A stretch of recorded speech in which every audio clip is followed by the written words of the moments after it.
ಓಂ ಗುರುವೇ ನಮಃ.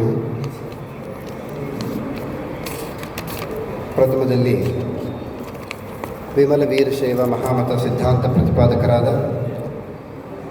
ಜಗದಾದಿ ಜಗದ್ಗುರು ರೇಣುಕಾದಿ ಪಂಚ ಆಚಾರ್ಯರು ಹಾಗೂ ಬಸವಾದಿ ಶೋಷರಣರನ್ನ ಎನ್ನ ಹನುಮಂದಿರದಲ್ಲಿ ಸ್ಮರಿಸಿಕೊಂಡು ಎನ್ನ ಆರಾಧ್ಯ ಗುರುವರಿಯ ಸುಕ್ಷೇತ್ರ ದಿಂಡದಹಳ್ಳಿಯ ಲಿಂಗೈಕ್ಯ ಶ್ರೀ ಗುರು ಶಿವಾನಂದ ಶಿವಾಚಾರ್ಯ ಮಹಾಸ್ವಾಮಿಗಳ ಕರ್ತೃಗದ್ದಿಗೆಯನ್ನು ಭಕ್ತಿಪೂರ್ವಕ ಪ್ರಣಾಮಗಳನ್ನು ಸಮರ್ಪಿಸಿ ಬೆಂಗಳೂರು ಮಹಾನಗರದಲ್ಲಿ ಕಳೆದ 2 ದಿನಗಳಿಂದ ನಡೆದುಕೊಂಡು ಬಂದಿರುವಂಥ ಇಷ್ಟಲಿಂಗ ಮಹಾಪೂಜೆ ಹಾಗೂ ಜನಜಾಗೃತಿ ಧರ್ಮ ಸಮಾರಂಭದ ಪಾವನ ಸಾನ್ನಿಧ್ಯವನ್ನು ಕರುಣಿಸಿ ನಿಮ್ಮೆಲ್ಲರಿಗೆ ದರ್ಶನ ಆಶೀರ್ವಾದವನ್ನು ನೀಡುತ್ತಾ ಇರುವಂಥ ಶ್ರೀಮದ್ ಉಜ್ಜಯಿನಿ ಸದ್ಧರ್ಮ ಸಿಂಹಾಸನಾಧೀಶ್ವರ ಶ್ರೀ ಶ್ರೀ ಶ್ರೀ 1008 ಜಗದ್ಗುರು ಸಿದ್ಧಲಿಂಗರಾಜ ದೇಶಿಕೇಂದ್ರ ಶಿವಾಚಾರ್ಯ ಮಹಾಭಗವತ್ಪಾದರ ಅಡಿದಾವರಗಳಲ್ಲಿ ಅನಂತ ಕೋಟಿ ಪ್ರಣಾಮಗಳನ್ನು ಸಮರ್ಪಿಸಿ ಈ ಸಮಿತಿಯ ಮಾರ್ಗದರ್ಶಕರಾಗಿ ಈ ಕಾರ್ಯಕ್ರಮವನ್ನು ಸುಂದರಗೊಳಿಸಿರುವಂತಹ ರಾಜಾಪುರ ಮತ್ತು ನಾಗಲಾಪುರದ ಪೂಜ್ಯರಲ್ಲಿ ಶರಣೆಂದು, ಅದೇ ರೀತಿ ವೇದಿಕೆ ಮೇಲೆ ಉಪಸ್ಥಿತರಿರುವಂತಹ ಚಿಕ್ಕಲ್ರಾಳ ಮಠದ ಪೂಜ್ಯರಿಗೂ ಕೂಡ ಗೌರವವನ್ನು ಸಮರ್ಪಿಸಿ, ವೇದಿಕೆ ಮೇಲೆ ಉಪಸ್ಥಿತರಿರುವಂಥ ವಾಗೀಶ್ ಪ್ರಸಾದರವರನ್ನು ಮೊದಲುಗೊಂಡು ಮಹೇಂದ್ರ ಮೋದಿಯವರೇ ಮತ್ತಿತರ ಎಲ್ಲ ಗಣ್ಯಮಾನ್ಯರೇ, ಸಮಾರಂಭದಲ್ಲಿ ಸಮ್ಮಿಲಿತಗೊಂಡಿರುವಂತಹ ಸದ್ಧರ್ಮಾಭಿಮಾನಿಗಳೇ, ಮಾತೆಯರೇ, ಮುದ್ದು ಮಕ್ಕಳೇ, ನಿಮ್ಮೆಲ್ಲರ ಅಂತರಾತ್ಮದಲ್ಲಿ ಅಡಗಿರುವ ಚೈತನ್ಯ ಶಕ್ತಿಗೆ ಶರಣಾಗುತ್ತೆ. ಆಷಾಢ ಮಾಸ ಅಂತಂದರೆ ಒಂದು ಸಹಜವಾಗಿ ಒಂದು ಅಭಿಪ್ರಾಯ ಏನಂತಂದರೆ ಅದು ಅಶುಭ ಮಾಸ ಅಥವಾ ಮಲಮಾಸ ಅಂತ ಹೇಳಿ ಅದನ್ನು ಪರಿಗಣಿಸುವಂಥ ಒಂದು ಹಿನ್ನೆಲೆ ಇದೆ. ಯಾವುದೇ ಶುಭ ಕಾರ್ಯಗಳನ್ನು ಈ ಮಾಸದಲ್ಲಿ ಮಾಡೋದಿಲ್ಲ. ಆದರೆ ಬೆಂಗಳೂರು ಮಹಾನಗರದ ಜನತೆಯ ಅದೃಷ್ಟ ಏನಂತಂದರೆ ಈ ಮಲಮಾಸವನ್ನು ನಿರ್ಮಲ ಮಾಸವನ್ನಾಗಿ ಪರಿವರ್ತಿಸಿದಂತಹ ಕೀರ್ತಿ ಜಗದ್ಗುರು ಪಂಚಪೀಠಾಧೀಶ್ವರರಿಗೆ ಸಲ್ತಾ ಇದೆ. ಕಾರಣ ಏನಂತಂದರೆ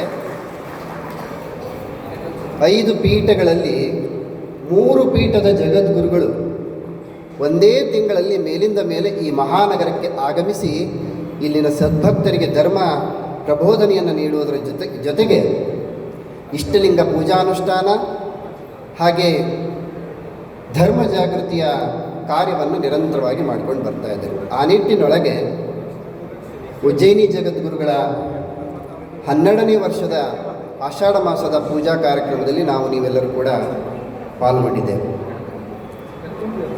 ಈ ಆಷಾಢ ಮಾಸಕ್ಕೆ ಅತ್ಯಂತ ಪವಿತ್ರವಾದಂಥ ಮತ್ತೊಂದು ಹಿನ್ನೆಲೆ ಮಹತ್ವ ಇದೆ. ಕಾರಣ ಏನಂತಂದರೆ ಆಷಾಢ ಮಾಸದಲ್ಲೇ ಬರ್ತಕ್ಕಂತಹ ಗುರುಪೌರ್ಣಿಮೆ. ನೀವೆಲ್ಲರೂ ಕೂಡ ಇತ್ತೀಚೆಗೆ ಗುರುಪೌರ್ಣಿಮೆಯನ್ನು ಆಚರಣೆ ಮಾಡಿದ್ದೇವೆ. ಶ್ರೀಶೈಲ ಜಗದ್ಗುರು ಮಹಾಸನ್ನಿಧಿಯವರ ಕಾರ್ಯಕ್ರಮ ನಡೆದಿತ್ತು. ಅದಕ್ಕೆ ಪೂರ್ವದಲ್ಲಿ ರಂಭಾಪುರಿ ಜಗದ್ಗುರು ಮಹಾಸನ್ನಿಧಿಯವರ ಕಾರ್ಯಕ್ರಮವೂ ಕೂಡ ನಡೆದಿತ್ತು. ವೀರಶೈವ ಧರ್ಮದಲ್ಲಿ ತತ್ವತ್ರಯಗಳು ಅಂತ ಏನು ಕರಿತೀವಿ, ಅಷ್ಟಾವರಣ, ಪಂಚಾಚಾರ ಮತ್ತು ಶಟಸ್ಥಲ, ಈ ತತ್ವತ್ರಯಗಳಲ್ಲಿ ಅಷ್ಟಾವರಣದ ಮೊದಲನೇ ಆವರಣವೇ ಗುರು. ಜಗತ್ತಿನ ಇನ್ನಾವುದೇ ಧರ್ಮ, ಸಂಪ್ರದಾಯ, ಮತ, ಸಿದ್ಧಾಂತಗಳಲ್ಲಿ ನೀಡಿರುವುದಕ್ಕಿಂತ ಅತಿ ಹೆಚ್ಚಿನ ಆದ್ಯತೆಯನ್ನು ಗುರುವಿಗೆ ನೀಡಿದಂತಹ ಸಿದ್ಧಾಂತ ಅಂದರೆ ಅದು ವೀರಶೈವ ಲಿಂಗಾಯತ ಸಿದ್ಧಾಂತ. ಹರಮುನಿದರು ಗುರುಕಾಯುವ ಅಂತ ಸಿದ್ಧಾಂತ ಶಿಖಾಮಣಿಯಲ್ಲಿ ಒಂದು ಶ್ಲೋಕವನ್ನು ಅಪ್ಪಣೆಪಡಿಸಿದ್ದಾರೆ ಜಗದ್ಗುರು ರೇಣುಕ ಭಗವತ್ಪಾದರು. ಅಪ್ರತ್ಯಕ್ಷೋ ಮಹಾದೇವ ಸರ್ವೇಷಾಂ ಆತ್ಮಮಾಯೆಯ ಪ್ರತ್ಯಕ್ಷೋ ಗುರುರೂಪೇಣ ವರ್ತತೆ ಭಕ್ತಿ ಸಿದ್ಧಯೇ ಅಂತ. ಅಂದರೆ ಈ ಮಾಯೆಯ ಕಾರಣಕ್ಕಾಗಿ ಜಗತ್ತಿನಲ್ಲಿ ಭಗವಂತನ ಸ್ವರೂಪವನ್ನು ನೇರವಾಗಿ ನೋಡುವಂಥ ಅವಕಾಶ ನಮಗಿಲ್ಲ. ಯಾಕಂದರೆ ಇಡೀ ಜಗತ್ತೇ ಲಿಂಗ ಮಧ್ಯೆ ಜಗತ್ ಸರ್ವಂ ಅನ್ನುವ ಹಾಗೆ ಇಡೀ ಜಗತ್ತು ಆ ಲಿಂಗದ ಒಳಗೆ ಆವರಿಸಿರೋದ್ರಿಂದ ಆ ಲಿಂಗದ ದರ್ಶನ ನಮಗೆ ಆಗ್ತಾಯಿಲ್ಲ. ಆ ದರ್ಶನವನ್ನು ಮಾಡಿಸೋದಕ್ಕಾಗಿಯೇ ವೀರಶೈವ ಸಿದ್ಧಾಂತದಲ್ಲಿ ಶಿವಜೀವೈಕ್ಯ ಬೋಧಿಕ ಅಂತ ಕರೀತಾರೆ. ಜೀವಾತ್ಮ ಪರಮಾತ್ಮನಾಗುವ, ಮಾನವ ಮಹದೇವನಾಗುವಂತಹ ಸಿದ್ಧಾಂತವನ್ನು ವೀರಶೈವ ಸಿದ್ಧಾಂತ ಪ್ರತಿಪಾದನೆಯನ್ನು ಮಾಡಿಕೊಂಡು ಬಂದಿದೆ. ಅಂತಹ ಮಾಯೆಯ ಕಾರಣಕ್ಕಾಗಿ ಅಪ್ರತ್ಯಕ್ಷನಾಗಿರುವಂತಹ ಶಿವ ಭಕ್ತರ ಭಕ್ತಿ ಸಿದ್ಧಿಗಾಗಿ, ಭಕ್ತರಿಗೆ ದರ್ಶನ ಕೊಡೋದಕ್ಕಾಗಿಯೇ ಗುರುವಿನ ರೂಪದಲ್ಲಿ ಈ ಜಗತ್ತಿಗೆ ಅವತರಿಸಿ ಬಂದಿದ್ದಾನೆ ಅನ್ನುವಂಥ ಮಾತನ್ನು ವೀರಶೈವ ಸಿದ್ಧಾಂತ ಹೇಳುತ್ತೆ. ಆ ಕಾರಣಕ್ಕಾಗಿ ಈ ಆಷಾಢ ಮಾಸದಲ್ಲೇ ಬರ್ತಕ್ಕಂಥ ಗುರುಪೌರ್ಣಿಮೆ ಏನಿದೆಯಲ್ಲ, ಈ ಗುರುಪೌರ್ಣಿಮೆಯನ್ನು ಅತ್ಯಂತ ಭಕ್ತಿ ಮತ್ತು ಶ್ರದ್ಧೆಯಿಂದ ಆಚರಿಸುವಂತಹ ಪರಿಪಾಠ ಇದೆ. ಗುರುಪೌರ್ಣಿಮೆಯನ್ನು ವ್ಯಾಸ ಪೌರ್ಣಿಮೆ ಅಂತ ಕೂಡ ಕರೀತಾರೆ. ಕಾರಣ ಏನಂತಂದರೆ, ಈ ಗುರು ಅನ್ನುವಂಥದ್ದು ಅನ್ವರ್ಥ ಏನು ಅಂದರೆ, ಜ್ಞಾನ ಅನ್ನೋದಕ್ಕೆ ಅನ್ವರ್ಥವೇ ಗುರು. ಗುರುವಿನ ಮಾನದಂಡ ಏನು? ಸರಸ್ವತಿ. ಅವರಲ್ಲಿರ್ತಕ್ಕಂತಹ ಜ್ಞಾನ ಇದೆಯಲ್ಲ, ಮಠಗಳು ಅಂತ ಹೇಳಿ ಕರಿತೀವಲ್ಲ, ಮಠ ಅಂದರೆ ಏನು? ಮಠಶ್ಚಾತ್ರಾದಿ ನಿಲಯ ಅಂತ. ಎಲ್ಲಿ ವಿದ್ಯಾರ್ಥಿಗಳು ನಿರಂತರವಾಗಿ ಸಂಚಾರ ಮಾಡ್ತಾರಲ್ಲ ಆ ಜಾಗವೇ ಮಠ ಅಂತ ವ್ಯಾಖ್ಯಾನ ಮಾಡಿದ್ದಾರೆ. ಅಂದರೆ ಜ್ಞಾನ ಪ್ರಸಾರಕ್ಕಾಗಿಯೇ ಹುಟ್ಟಿಕೊಂಡಂತಹ ಮಠಪೀಠಗಳು. ಭಕ್ತರ ಲೌಕಿಕ ಇರ್ಬೋದು, ಪಾರಮಾರ್ಥಿಕ ಇರಬೇಕು, ಆ ಬದುಕಿಗೆ ಬೇಕಾದಂಥ ಜ್ಞಾನವನ್ನು ಕೊಟ್ಟಂಥದ್ದು ನಮ್ಮೆಲ್ಲ ಮಠಪೀಠಗಳು. ಆ ಹಿನ್ನೆಲೆ ಒಳಗಡೆ ಗುರುಪೌರ್ಣಿಮೆಗೆ ವ್ಯಾಸ ಪೌರ್ಣಿಮೆ ಅಂತ ಕರೀತಾರೆ ಅಂತ ಹೇಳಿದ್ನಲ್ಲ, ವ್ಯಾಸರನ್ನು ಗುರುವಿನ ಅನ್ವರ್ಥಕವಾಗಿ ಕರೆಯುವಂಥ ಪರಂಪರೆ ಇದೆ ಇಡೀ ದೇಶದಲ್ಲಿ, ಅದರಲ್ಲೂ ವಿಶೇಷವಾಗಿ ಉತ್ತರ ಭಾರತ. ವ್ಯಾಸರು ಕೊಟ್ಟಷ್ಟು ಜ್ಞಾನದ ಸರಕನ್ನು, ಆ ಜ್ಞಾನ ಸಮುದ್ರವನ್ನು ಮತ್ತಾರು ಕೂಡ ಇಲ್ಲಿವರೆಗೆ ಕೊಡಲಿಕ್ಕೆ ಸಾಧ್ಯ ಆಗಿಲ್ಲ. ಆ ಕಾರಣಕ್ಕಾಗಿ ಗುರುಪೌರ್ಣಿಮೆಯನ್ನು ಅನ್ವರ್ಥಕವಾಗಿ ವ್ಯಾಸ ಪೌರ್ಣಿಮೆ ಅಂತ ಕರೀತಾರೆ. ಇವತ್ತು ಶಿವನ ಬಗ್ಗೆ ಇರತಕ್ಕಂಥ 18 ಮಹಾಪುರಾಣಗಳಿದಾವಲ್ಲ, ಆ 18 ಮಹಾಪುರಾಣಗಳನ್ನು ರಚಿಸಿದ್ದು ಕೂಡ ವ್ಯಾಸರು. ವೇದ ಆಗಮ ಉಪನಿಷತ್ತುಗಳನ್ನು ವಿಭಾಗಿಸುವಂತಹ ಬ್ರಹ್ಮಸೂತ್ರಗಳನ್ನು ರಚಿಸಿಕೊಟ್ಟಂಥವರು ವ್ಯಾಸರು. ಆ ಕಾರಣಕ್ಕಾಗಿ ವ್ಯಾಸ ಪೌರ್ಣಿಮೆ ಅಂತ ಕರೀತಾರೆ. ವ್ಯಾಸರನ್ನು ಆರಾಧಿಸುವಂಥದ್ದು ಅರ್ಥಪೂರ್ಣ ಕೂಡ. ಆದರೆ ನಾವು ತಿಳ್ಕೊಳ್ಬೇಕಾದಂಥ ಅಂಶ ಏನು ಅಂತಂದರೆ, ವ್ಯಾಸರಿಗೆ ಅಷ್ಟು ದೊಡ್ಡ ಶಿವಜ್ಞಾನದ ಸಂಪತ್ತು ದೊರಕಬೇಕಾದ್ರೆ ಆ ಶಿವಜ್ಞಾನ ಎಲ್ಲಿಂದ ದೊರೀತು? ಒಂದು ಘಟನೆ ಇದೆ ವ್ಯಾಸರ ಚರಿತ್ರೆ ಒಳಗಡೆ. ವ್ಯಾಸರು ಪೂರ್ವಾಶ್ರಮದಲ್ಲಿ ಅಥವಾ ಮೊದಲಿಗೆ ಅವರು ಹರಿಯ ಭಕ್ತರು, ಶ್ರೇಷ್ಠವಾದಂತಹ ವಿಷ್ಣುವಿನೇ ಶ್ರೇಷ್ಠ ಅಂಥೇಳಿ ಪ್ರತಿಪಾದನೆ ಮಾಡಿದಂಥವ್ರು. ಒಂದು ಸಂದರ್ಭ ಬರುತ್ತೆ, ಏನಪ್ಪ ಅಂತಂದರೆ, ಕಾಶಿಯಲ್ಲಿರ್ತಕ್ಕಂಥ ವ್ಯಾಸರು ವಿಶ್ವನಾಥನ ಮಂದಿರದ ಮುಂದೆ ನಿಂತು ಹರಿ ಸರ್ವೋತ್ತಮ ಅನ್ನುವಂಥ ಮಾತನ್ನು ಹೇಳ್ತಾರೆ, ಅದನ್ನು ಪ್ರತಿಪಾದನೆ ಮಾಡ್ತಾರೆ, ಜನರಿಗೆ ಅದನ್ನು ಪ್ರತಿಪಾದನೆ ಮಾಡ್ತಾರೆ. ಆ ಕಾಲಕ್ಕೆ ಅವರು ಹಾಗೆ ಹರಿ ಸರ್ವೋತ್ತಮ ಅನ್ನುವಂಥ ಪ್ರತಿಪಾದನೆ ಮಾಡಿದಾಗ ವ್ಯಾಸರ 2 ಕೈಗಳು ಬಿದ್ದು ಹೋದ್ವು ಅಂಥೇಳಿ ವ್ಯಾಸರ ಚರಿತ್ರೆಯಲ್ಲಿ ಬರುತ್ತೆ. ವ್ಯಾಸರ ಕೈಗಳೇ ಬಿದ್ದು ಹೋಗ್ತಾವೆ. ಆಗ ಆ ಶಿವಪಾರಮ್ಯದ ಅರ್ಥ ಆಗತ್ತೆ ಅವರಿಗೆ. ಆವಾಗ ಗುರುವನ್ನು ಅರಸಿ ಹೋಗ್ತಾರೆ, ಈ ಶಿವಜ್ಞಾನದ ಮಹತ್ವವನ್ನು ತಿಳಿಬೇಕು ಅಂತೇಳಿ. ಅಂತಹ ವ್ಯಾಸರಿಗೆ ಶಿವಾದ್ವೈತ ಸಿದ್ಧಾಂತವನ್ನು ಬೋಧನೆ ಮಾಡಿ ಅವರಿಗೆ ದೀಕ್ಷೆಯನ್ನು ನೀಡಿದಂಥವ್ರು ಯಾರು ಅಂದರೆ, ಸನಾತನ ಪಂಚಪೀಠಗಳಲ್ಲಿ ಒಂದಾಗಿರುವಂತಹ ಕೇದಾರ ಪೀಠದ ಆದಿ ಜಗದ್ಗುರು ಘಂಟಾಕರ್ಣ ಭಗವತ್ಪಾದರು ವ್ಯಾಸ ಮಹರ್ಷಿಗೆ ಲಂಬನ ಸೂತ್ರವನ್ನು ಪ್ರತಿಪಾದನೆ ಮಾಡ್ತಾರೆ. ಲಂಬನ ಅಂತಂದರೆ ಪರಮಾತ್ಮನ ಸ್ವರೂಪವನ್ನು ಹೇಳುವಂಥ ಸೂತ್ರಗಳು, ಪಂಚಸೂತ್ರಗಳು ಅಂತಿದೆ. ಪಂಚಪೀಠಗಳು ಏನಿದ್ದಾವಲ್ಲ, ಈ ಪಂಚಪೀಠಗಳು ಕೇವಲ ನಿಮ್ಮ ಹಾಗೆ ಬಂದಂತಹ ನಿನ್ನೆ ಮೊನ್ನೆ ಹುಟ್ಟಿಕೊಂಡಂತಹ ಪೀಠಗಳಲ್ಲ, ಯುಗ ಯುಗಗಳ ಹಿನ್ನೆಲೆ ಇರತಕ್ಕಂತಹ ಪಂಚಪೀಠಗಳು. ಆ ಪೀಠಗಳಿಗೆ ಸನಾತನವಾದಂತಹ ಸಿಂಹಾಸನ, ಧ್ವಜ, ಸೂತ್ರ, ಗೋತ್ರ ಇತ್ಯಾದಿ ಎಲ್ಲವೂ ಕೂಡ ಪರಂಪರಾಗತವಾಗಿ ಬಂದಿರುವಂಥದ್ದು. ಈ ಪೀಠಾಚಾರ್ಯರು ನಿಮ್ಮ ಹಾಗೆ ಯೋನಿಜರಾಗಿ ಹುಟ್ಟಿ ಬಂದಂಥವರಲ್ಲ, ಬದಲಾಗಿ ಇಡೀ ಈ ಜಗತ್ತಿಗೆ ಮೂಲನಾಗಿರ್ತಕ್ಕಂತಹ ಶಿವ ಏನಿದಲ್ಲ, ಆ ಮೂಲ ಸದಾಶಿವ, ಅವನನ್ನು ಅನಾದಿ ಜಗದ್ಗುರು ಅಂತ ಹೇಳಿ ಕರೀತಾರೆ. ಆ ಅನಾದಿ ಜಗದ್ಗುರು ಸದಾಶಿವನ ಪಂಚಮುಖಗಳಿಂದಲೇ ಆವಿರ್ಭವಿಸಿದಂತಹ ಆದಿ ಪಂಚಾಚಾರ್ಯರಿಂದಲೇ ಸಂಸ್ಥಾಪನೆಗೊಂಡಂತಹ ಪೀಠಗಳು ಈ ಜಗದ್ಗುರು ಪಂಚಪೀಠಗಳು. ಅಂತಹ ಪಂಚಪೀಠಗಳಲ್ಲಿ 5 ಸೂತ್ರ ಏನು ಹೇಳಿದಲ್ಲ, ಪಡ್ವಿಡಿ, ವೃಷ್ಟಿ, ಲಂಬನ, ಮುಕ್ತಾಗುಚ್ಚ ಮತ್ತು ಪಂಚವರ್ಣ, ಈ 5 ಪೀಠದ 5 ಸೂತ್ರಗಳಲ್ಲಿ ಕೇದಾರ ಪೀಠದ ಸೂತ್ರ ಲಂಬನ ಸೂತ್ರ.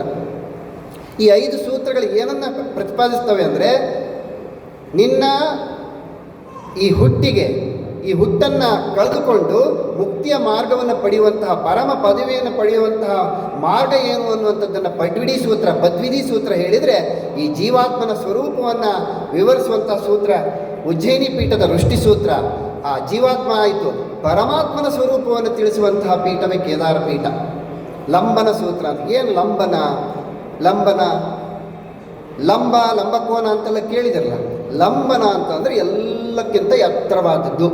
ಈ ಜಗತ್ತಿನಲ್ಲಿ ಎಲ್ಲಕ್ಕಿಂತ ದೊಡ್ಡವರು ಯಾರು, ಎಲ್ಲಕ್ಕಿಂತ ಎತ್ತರವಾದ ಯಾವುದು, ಎಲ್ಲಕ್ಕಿಂತ ಅಗಲವಾದ ಯಾವುದು ಅಂತಂದರೆ ಅದೇ ಶಿವತತ್ವ, ಅದೇ ಶಿವ, ಅದೇ ಪರಮಾತ್ಮ. ಆ ಪರಮಾತ್ಮನ ಸ್ವರೂಪವನ್ನು ಘಂಟಾಕರ್ಣ ಭಗವತ್ಪಾದರು ವ್ಯಾಸನಿಗೆ ಅರ್ಥ ಆಗುವ ಹಾಗೆ ಏನು ಉಪದೇಶ ಮಾಡ್ತಾರಲ್ಲ, ಆ ಉಪದೇಶದಿಂದ ಶಿವಜ್ಞಾನ ಸಂಪನ್ನನಾಗಿ ವ್ಯಾಸ ಅಷ್ಟು ಅಗಾಧವಾದಂಥ 18 ಪುರಾಣಗಳನ್ನು, ಆ ಬ್ರಹ್ಮಸೂತ್ರವನ್ನು, ಈ ಶಿವಜ್ಞಾನದ ಸಾರ ಸಮುದ್ರವನ್ನೇ ಈ ಜಗತ್ತಿಗೆ ಸೃಷ್ಟಿಸಿಕೊಡುವಂತಹ ಕೆಲಸವನ್ನು ವ್ಯಾಸರು ಮಾಡ್ತಾರೆ.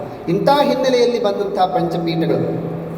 ಈ ಲಂಬನ ಸೂತ್ರದ ವಿಶೇಷ ಮತ್ತೊಂದು ಏನು ಹೇಳಬೇಕಂತಂದರೆ, ಇಲ್ಲೆಲ್ಲ ನಮ್ಮ ವಿದ್ವಾನ್ ಚನ್ನಬಸವರಾಜರು ಮತ್ತು ಶಿವಶಂಕರ ಶಾಸ್ತ್ರಿಗಳು, ಷಡಕ್ಷರ ಶಾಸ್ತ್ರಿಗಳೆಲ್ಲ ಇದ್ದಾರೆ. ಇಲ್ಲ ವೇದ ಪಾರಂಗತರು, ವೇದ ಬ್ರಹ್ಮ ಅಂತ ಕರೀತಾರೆ ಅವ್ರನ್ನ. ಆ ವೇದದೊಳಗಡೆ ಪುರುಷ ಸೂಕ್ತಿ ಒಳಗಡೆ ಒಂದು ಮಾತು ಹೇಳ್ತಾರೆ, ಅತ್ಯತ್ತಿಷ್ಟ ದಶಾಂಗುಲಂ ಅಂತ ಒಂದು ಮಾತು ಬರುತ್ತೆ. ಏನದರ ಅರ್ಥ ಅಂದರೆ, ಶಿವನನ್ನು ವರ್ಣನೆ ಮಾಡೋ ಕಾಲಕ್ಕೆ ಅತ್ಯತ್ತಿಷ್ಟ ದಶಾಂಗುಲಂ, ಈ ಜಗತ್ತಿನಲ್ಲಿ ಅತಿ ದೊಡ್ಡದು ಅಂತ ನೀವು ಏನನ್ನು ಭಾವಿಸ್ತೀರೋ, ನೀವು ಭಾವಿಸಿದ್ರೆ ಯಾವುದನ್ನು ಕೇಳಿದರೆ ದುಬೈನಲ್ಲಿರೋ ಬುರ್ಜ್ ಖಲೀಫಾ ಅಂತ ಹೇಳ್ತೀರಿ. ಯಾಕೆಂದರೆ 874 ಮೀಟ್ರ್ ಐತೆ, ಅದಕ್ಕಿಂತ ದೊಡ್ಡದು ಯಾವುದು ಐತ್ರಿ ಅಂತ. ನಿಮ್ಮ ದೃಷ್ಟಿಯಲ್ಲಿ ಅದೇ ಎತ್ತರ ಅಂತ ತಿಳ್ಕೊಂಡ್ರೆ ಅದಕ್ಕಿಂತ 10 ಅಂಗುಲ ಎತ್ತರ ಇರೋನೇ ಶಿವ ಅಂತ. ಇಡೀ ಜಗತ್ತಿನಲ್ಲಿ ಎತ್ತರವಾದ ದೊಡ್ಡವನು ಯಾರದಲ್ಲ, ಅವನಿಗಿಂತ 10 ಅಂಗುಲ ದೊಡ್ಡನಿರ್ತಕ್ಕಂಥವನು ಶಿವ ಅಂತ ಶಿವನ ಸ್ಮರಣೆಯನ್ನು ಮಾಡ್ತಾರಲ್ಲ, ಆ ಶಿವನ ಸ್ಮರಣೆಯನ್ನು ಮಾಡುವಂಥ ಆ ಶಿವನ ಸ್ವರೂಪವನ್ನು ಹೇಳಿದ್ದೆ ಲಂಬನ ಸೂತ್ರ. ಬಸವಣ್ಣವ್ರು ಹೇಳ್ತಾರೆ, ಜಗದಗಲ ಮುಗಿಲಗಲ ಮಿಗಿಯಗಲ ನಿಮ್ಮಗಲ ಪಾತಾಳದಿಂದ ತತ್ತ ನಿಮ್ಮ ಶ್ರೀಚರಣ, ಬ್ರಹ್ಮಾಂಡದಿಂದ ತತ್ತ ನಿಮ್ಮ ಶ್ರೀಮುಟ, ಅಗಮ್ಯ ಅಗೋಚರ ಅಪ್ರತಿಮಲಿಂಗವೇ ಎನ್ನ ಕರಸ್ಥಲಕ್ಕೆ ಬಂದು ಚುಳುಕಾದಿರಯ್ಯ ಅಂತ ಹೇಳ್ತಾರಲ್ಲ, ಇದು ಭಗವಂತನ ಸ್ವರೂಪ. ಎತ್ತೆತ್ತ ನೋಡಿದಡತ್ತತ್ತ ನೀನೇ ದೇವ, ಸಕಲ ವಿಸ್ತಾರದ ರೂಹು ನೀನೇ ದೇವ ಅಂಥೇಳಿ ಬಸವಣ್ಣವ್ರು ಹೇಗೆ ಹೇಳ್ತಾರಲ್ಲ ಆ ಭಗವಂತನ ಸ್ವರೂಪವನ್ನು, ಇದನ್ನು ಯುಗಗಳ ಹಿಂದೆ ಆದಿ ಜಗದ್ಗುರು ಘಂಟಾಕರ್ಣ ಭಗವತ್ಪಾದರು ಲಂಬನ ಸೂತ್ರದ ಮೂಲಕ ವ್ಯಾಸನಿಗೆ ತಿಳಿಸಿದರು, ಉಪದೇಶ ಮಾಡಿದರು. ಆ ಕಾರಣಕ್ಕಾಗಿ ಅಂಥ ಶಿವಜ್ಞಾನದ ಆ ದೊಡ್ಡ ಸಾರ ಸಂಗ್ರಹ ನಮಗೆ ತಿಳ್ಕೊಂಡು ಬಂತು. ನಮಗೆ ಅದನ್ನು ಹುಡುಕುವಂಥ ಅಥವಾ ಅದರಲ್ಲಿ ಆ ಭಗವಂತನ ಸ್ವರೂಪವನ್ನು ಎಲ್ಲೆಲ್ಲಿ ಕಾಣಬೇಕು ಅನ್ನುವಂಥ ಆ ಪರಿಕಲ್ಪನೆ ನಮಗೆ ಗೊತ್ತಿಲ್ಲ. ಪಂಚಸೂತ್ರ ಮಹಾನ್ ಗ್ರಂಥದಲ್ಲಿ ಕಾಶಿ ಜಗದ್ಗುರು ಡಾಕ್ಟರ್ ಚಂದ್ರಶೇಖರ ಶಿವಾಚಾರ್ಯ ಭಗವತ್ಪಾದರು ಆ ಭಗವಂತನ ಸ್ವರೂಪವನ್ನು ಅತ್ಯಂತ ಸೂಕ್ಷ್ಮವಾಗಿ ಒಂದು ಶ್ಲೋಕದಲ್ಲಿ ಹೇಳ್ತಾರೆ. ಅಮಂತ್ರಮಕ್ಷರಂ ನಾಸ್ತಿ ನಾಸ್ತಿ ದ್ರವ್ಯ ಮದೈವಕಂ ಅತೀರ್ಥ ಹಿ ಹೃದೋ ನಾಸ್ತಿ ಭಾವುಕ ಭುವಿ ದುರ್ಲಭಾಹ ಅಂತ.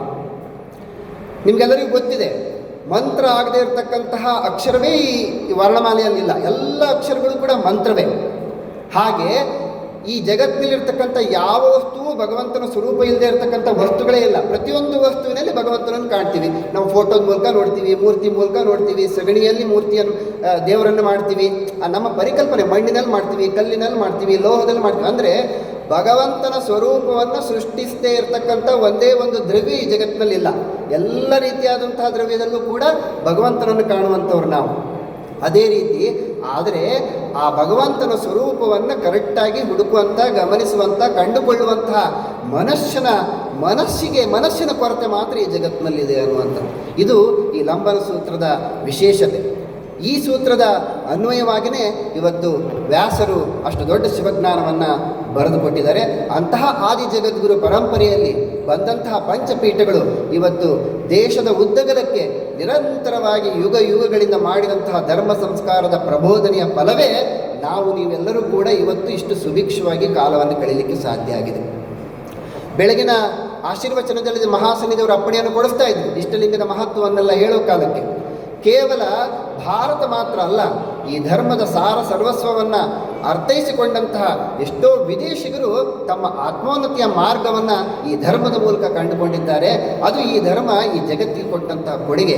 ವೀರಶೈವ ಲಿಂಗಾಯತ ಸಿದ್ಧಾಂತ ಇದೆಯಲ್ಲ, ಈ ಸಿದ್ಧಾಂತದಲ್ಲಿ ಮೇಲು ಕೀಳು ಅನ್ನುವಂತಹ ಭೇದ ಇಲ್ಲ, ಹೆಣ್ಣು ಗಂಡು ಎನ್ನುವಂತಹ ತರತಮವಿಲ್ಲ, ಉಚ್ಚ ನೀಚ ಅನ್ನುವಂತಹ ಆ ಪರಿಕಲ್ಪನೆ ಇಲ್ಲದಿರ್ತಕ್ಕಂತಹ, ಗುರುವಿನಿಂದ ದೀಕ್ಷೆಯನ್ನು ಪಡೆದು ಆ ಶಿವಪಂಚಾಕ್ಷರಿ ಮಂತ್ರದ ಮೂಲಕ ಸ್ವತಃ ನೀವೇ ಶಿವನಾಗುವಂತಹ ಮಹೋನ್ನತವಾದಂಥ ಸಿದ್ಧಾಂತ ಇದು ವೀರಶೈವ ಸಿದ್ಧಾಂತ. ನಾನು ನೂರಾರು ವೇದಿಕೆಯಲ್ಲಿ ಹೇಳ್ತಿರ್ತೀನಿ, ಡಾರ್ವಿನ್ ಸಿದ್ಧಾಂತ ಅಂತ ಇದೆ ಜಗತ್ತಿನಲ್ಲಿ, ಮಂಗನಿಂದ ಮಾನವ ಅಂತ ಹೇಳಿಬಿಟ್ಟಿದೆ. ನಾವೆಲ್ಲರೂ ಅದೇ ರೀತಿ ಆಟ ಆಡ್ತಿರ್ತೀವಿ ಒಂದೊಂದು ಸರಿ, ಮಂಗನಿಂದ ಮಾನವ ಅಂತ ಹೇಳಿದಾರಲ್ಲ ಅಂತ.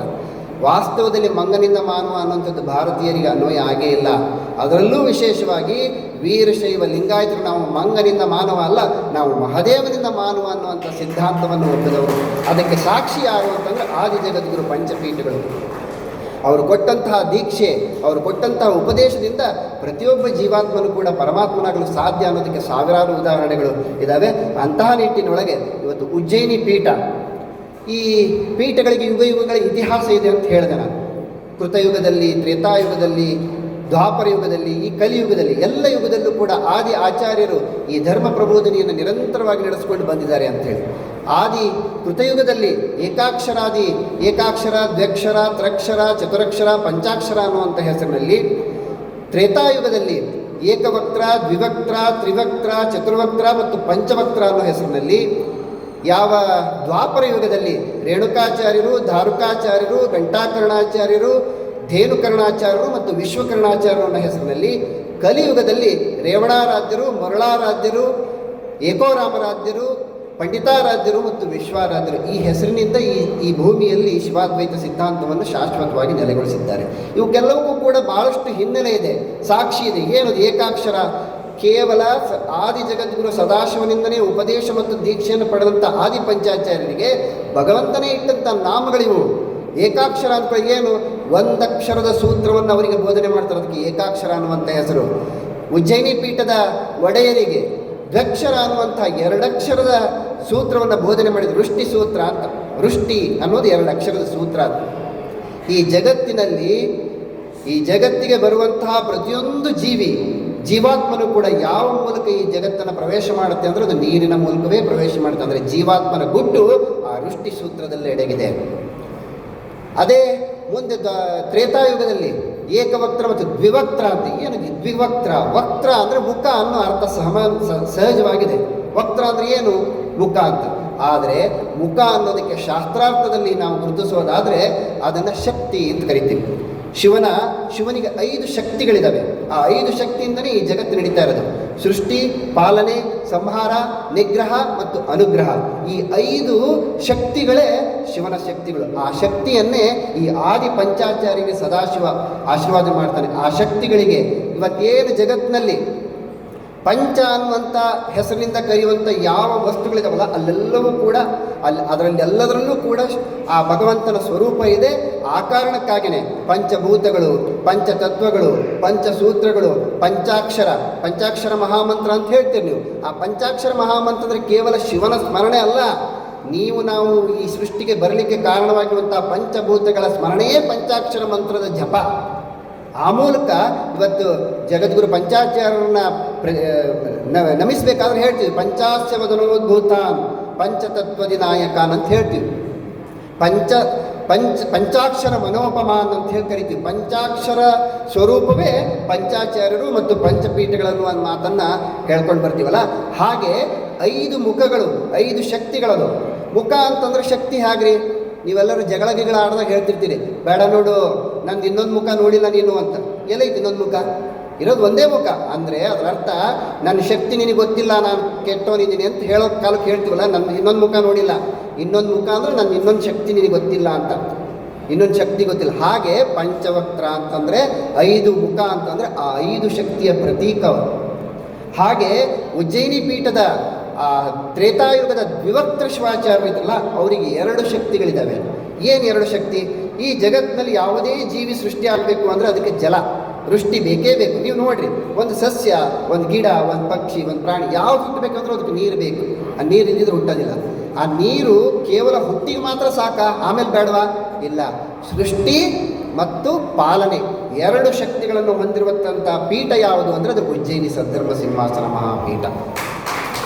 ಇದು ಈ ಹಿನ್ನೆಲೆ ಇದೆಯಲ್ಲ, ಈ ಸೈದ್ಧಾಂತಿಕವಾದಂಥ ಶಾಸ್ತ್ರಾರ್ಥದ ಹಿನ್ನೆಲೆಯ ಅರಿವು ನಮಗಿಲ್ಲದ ಕೊರತೆಯ ಕಾರಣಕ್ಕಾಗಿ ಪಂಚಪೀಠಗಳ ಬಗ್ಗೆ, ಪಂಚಪೀಠಗಳ ಹಿನ್ನೆಲೆ ಬಗ್ಗೆ ಅರಿವಿಲ್ಲದೆ ಬೀದಿಲಿ ನಿಂತ್ಕೊಂಡು ಮಾತನಾಡುವಂತಹ ಕೃತ್ರಿಮ ವಿದ್ವಾಂಸರ ಸಂಖ್ಯೆ ಹೆಚ್ಚಾಗಿದೆ. ಆ ಕೃತ್ರಿಮ ವಿದ್ವಾಂಸರ ಬಗ್ಗೆ ನೀವು ಎಚ್ಚರ ಆಗಿದ್ರಿ ಅಂತಂದರೆ ಆದಿ ಪಂಚಪೀಠಗಳ ಘನತೆ, ಆದಿ ಪಂಚಪೀಠಗಳು ಈ ಜಗತ್ತಿಗಾಗಿ ಏನು ಕಾರ್ಯವನ್ನು ಮಾಡ್ತಾ ಇವೆ, ಕೊಡ್ತಾ ಇವೆ, ಆ ಸಂಸ್ಕಾರದ ಬಲದಿಂದ ಈ ಜಗತ್ತು ಹೇಗೆ ನಡೆದುಕೊಂಡು ಹೋಗ್ತಾ ಇದೆ ಅನ್ನುವಂಥ ಸತ್ಯದ ಅರಿವು ನಿಮಗಾಗತ್ತೆ ಅನ್ನುವಂಥ ಮಾತನ್ನು ಈ ಸಂದರ್ಭದಲ್ಲಿ ನಾನು ಹೇಳಲಿಕ್ಕೆ ಬಯಸ್ತೀನಿ. ಅದೇ ರೀತಿ ಪರಂಪರೆ ಇವತ್ತು ನಿನ್ನೆದಲ್ಲ, ಈಗ ಆದಿ ಜಗದ್ಗುರು ಮರುಳಾರಾಧ್ಯರಿಂದ ಹಿಡ್ಕೊಂಡು ಇವತ್ತು ನಿಮ್ಮ ಮುಂದೆ ವಿರಾಜಮಾನರಾಗಿರ್ತಕ್ಕಂತಹ ಪ್ರಸ್ತುತ ಜಗದ್ಗುರು ಸಿದ್ಧಲಿಂಗ ಶಿವಾಚಾರ್ಯ ಭಗವತ್ಪಾದರು 112ನೇ ಜಗದ್ಗುರುಗಳು. ಉಜ್ಜಯಿನಿ ಪೀಠವನ್ನು ಅಲಂಕಾರ ಮಾಡಿರುವಂಥ 112ನೇ ಜಗದ್ಗುರುಗಳು. ಮೂಲ ಪೀಠ ಉಜ್ಜಯಿನಿ ಮಧ್ಯಪ್ರದೇಶದ ಮಾಳವ ದೇಶ ಅಂತ ಕರೀತಿದ್ರು. ಉಜ್ಜಯಿನಿ ಕ್ಷಿಪ್ರಾ ನದಿಯ ದಂಡೆಯಲ್ಲಿ ವಟಕ್ಷೇತ್ರ ಸಿದ್ದೇಶ್ವರ ಲಿಂಗದಿಂದ ಆವಿರ್ಭವಿಸಿದಂತಹ ಮರುಳಾರಾಧ್ಯರ ಮೂಲ ಪೀಠದ ಕುರುಹುಗಳು ಇಂದಿಗೂ ಕೂಡ ಆ ಜಾಗದಲ್ಲಿದೆ.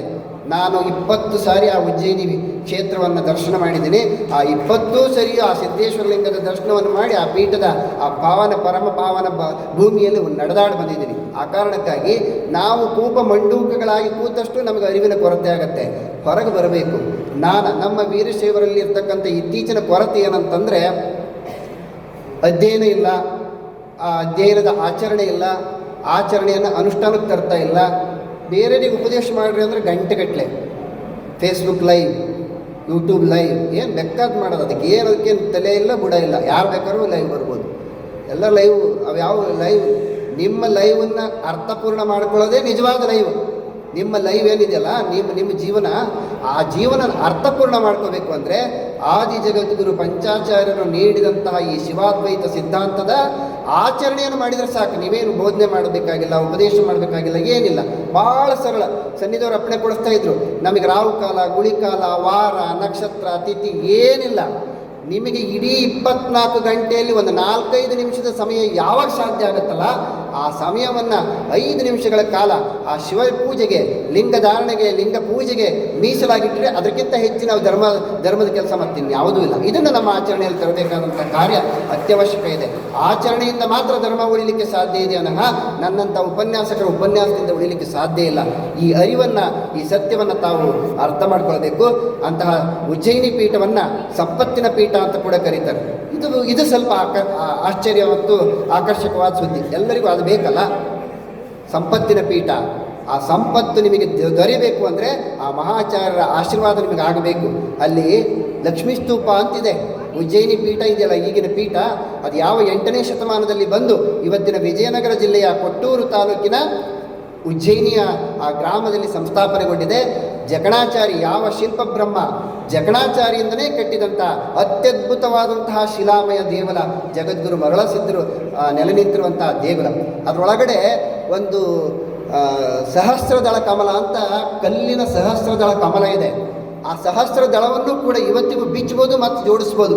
ಕಲ್ಲಿಂದು 8-9ನೇ ಶತಮಾನದಲ್ಲಿ ರಚನೆ ಆದಂತಹ ಸಹಸ್ರದಳ ಯಾವ ಜಾಗತಿಕ ಅಮೇರಿಕದ ಯುನೆಸ್ಕೋದವರ ಪಾರಂಪರಿಕ ಪಟ್ಟಿ ಒಳಗಡೆ ಆ ಸಹಸ್ರದಳ ಕಮಲ ಸ್ಥಾನವನ್ನು ಪಡೆದುಕೊಂಡಿದೆ. ಅಂತಹ ಐತಿಹಾಸಿಕ ಹಿನ್ನೆಲೆ ಇರತಕ್ಕಂತಹ, ಪಾರಂಪರಿಕವಾದಂತಹ ಹಿನ್ನೆಲೆ ಇರತಕ್ಕಂಥ ಹಂಪಿ ಹೊರನೋಡು, ಉಜ್ಜಯಿನಿ ಒಳನೋಡು ಅಂತ ಗಾದೆ. ಆ ಉಜ್ಜಯಿನಿಯ ಮಂದಿರದ ಒಳಗಡೆ ಹೋಗ್ಬಿಟ್ರೆ ಅತ್ಯದ್ಭುತವಾದ ಶಿಲ್ಪ ವೈಭವ ಅದು. ಅಂತಹ ಅದ್ಭುತವಾದಂತಹ ಪೀಠದ ಒಡೆಯರಾಗಿ ಪ್ರಸ್ತುತ ಸಿದ್ಧಲಿಂಗ ಜಗದ್ಗುರುಗಳು ಯಾವ ವಿಭೂತಿ ಪುರುಷ ಉಜ್ಜಯಿನಿಯ ಸಿದ್ಧಲಿಂಗ ಭಗವತ್ಪಾದರ ನಾಮವನ್ನೇ ಹೊತ್ತು ಬಂದು ಈ ಧರ್ಮ ಸಂರಕ್ಷಣೆಗಾಗಿ ನಿರಂತರವಾಗಿ 12 ವರ್ಷಗಳಿಂದ ಬೆಂಗಳೂರಿಗೆ ಆಗಮಿಸ್ತಾ ಇದ್ದಾರೆ. ಈ ಧರ್ಮದ ವಿಚಾರದಲ್ಲಿ, ಐಕ್ಯತೆ ಒಕ್ಕೂಟದ ವಿಚಾರದಲ್ಲಿ, ಸಂಸ್ಕಾರದ ವಿಚಾರದಲ್ಲಿ ಯಾವುದೇ ರಾಜಿಯನ್ನು ಮಾಡ್ಕೊಳ್ಳದೆ ಸ್ವಲ್ಪ ಗಡಸು ಧ್ವನಿಯಿಂದ, ಗಟ್ಟಿ ಧ್ವನಿಯಿಂದ ಇವತ್ತು ಧರ್ಮಕ್ಕಾಗಿ ಧ್ವನಿ ಎತ್ತುವಂತಹ ಜಗದ್ಗುರುಗಳು ಯಾರು ಅಂತಂದರೆ ಅದು ಉಜ್ಜಯಿನಿ ಪೀಠದ ಸಿದ್ಧಲಿಂಗ ಜಗದ್ಗುರುಗಳು. ಅಂತಹ ಜಗದ್ಗುರುಗಳನ್ನು ಪಡೆದಂಥ ನೀವೆಲ್ಲರೂ ಕೂಡ ಧನ್ಯ ಅನ್ನುವಂಥ ಮಾತನ್ನು ಹೇಳಿ, ಇಂಥ ಒಂದು ಪವಿತ್ರ ಸಂದರ್ಭದಲ್ಲಿ 4 ಉಪನ್ಯಾಸದ ನುಡಿಗಳನ್ನು ಆಡಲಿಕ್ಕೆ ಅವಕಾಶ ಕೊಟ್ಟಂಥ ಮಹಾಚಾರ್ಯರಿಗೆ ಹೃತ್ಪೂರ್ವಕವಾಗಿ ವಂದಿಸಿ ನನ್ನ ಈ ನುಡಿಕುಸುಮನ ಅವರ ಪಾದಕ್ಕೆ ಸಮರ್ಪಣೆ ಮಾಡ್ತೀನಿ. ಶುಭ.